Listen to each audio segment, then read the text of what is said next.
Hi everyone, I hope that you are doing well. Today in this tutorial, we'll see how we can work with every and some methods of arrays. As usual, first and foremost, let's see what couple of books say about these methods. In the book ES6 Tutorials Points, they say, every method tests whether all the elements in an array passes the test implemented by the provided function. And for some method they added, some method tests whether some element in the array passes the test implemented by the provided function. In the book JavaScript The Definitive Guide, David Flanagan says, the every and some methods are array predicates. They apply a predicate function you specify to the elements of the array, then return true or false. The every method is like the mathematical for all quantifier. It returns true if and only if your predicate function returns true for all elements in the array. And the sum method is like the mathematical there exists quantifier. It returns true if there exists at least one element in the array for which the predicate returns true, and returns false if and only if the predicate returns false for all elements of the array. It is enough of books, isn't it? Well, now let's simplify things and start coding. At first, let's work with the every method of the arrays. For this purpose, let's create an array and populate it with these values. For simplicity, I'm using numbers, but you don't have to. You can use whatever data type you like. Now let's store our array in a constant and name it array. Well now, let's call our array and pick every method. As you can see, we can pass up to 3 arguments to this predicate function: value of the array, starting index of the array, and the array itself. Here, since we want to iterate from the beginning of the array, so we can spare the second argument. But in some cases, if you want to start the iteration procedure from a specific index, for example 3, then you can pass it as the second argument.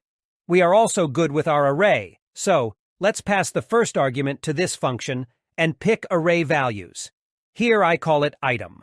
The name doesn't really matter, you can call it whatever you like to, but order matters. Now let's check whether all elements in the array are less than 6. We're done here now. Let's store the result in a constant and name it result.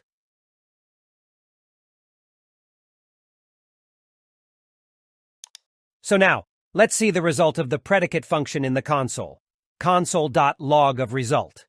Now to see a use case of the every method, let's do some logical operation.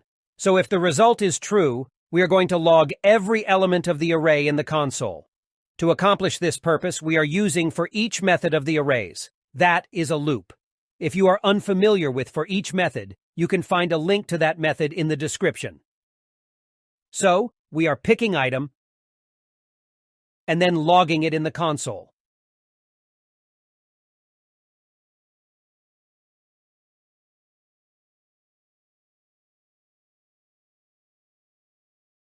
Now, if the result is false, we are logging a message in the console. Just like this.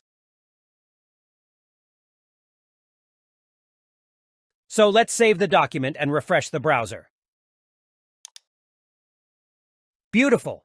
As you can see, the result of the predicate function is true, and since the predicate returns true, we have these items here.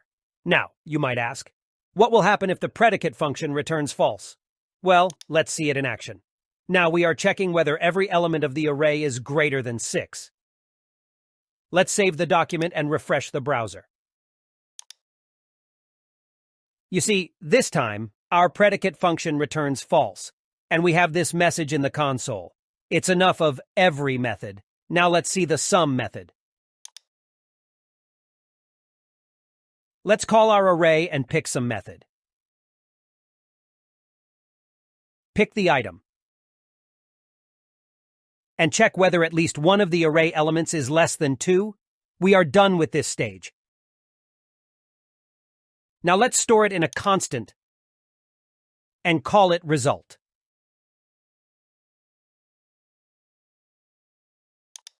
At first, let's log it in the console.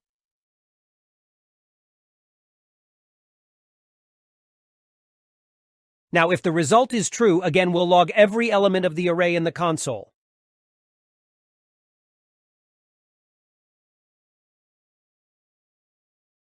And here, since we only have one line of code, we can get rid of these ugly curly braces to have a cleaner code.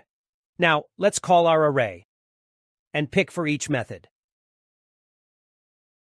So, we are picking item of the array and logging it in the console.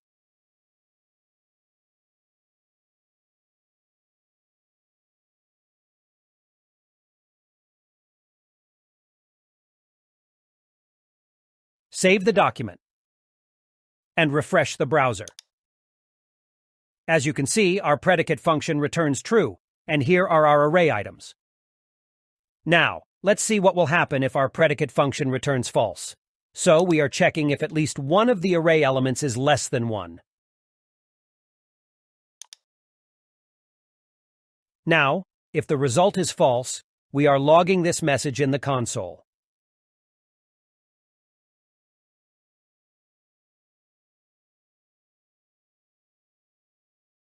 Now let's save the document and refresh the browser.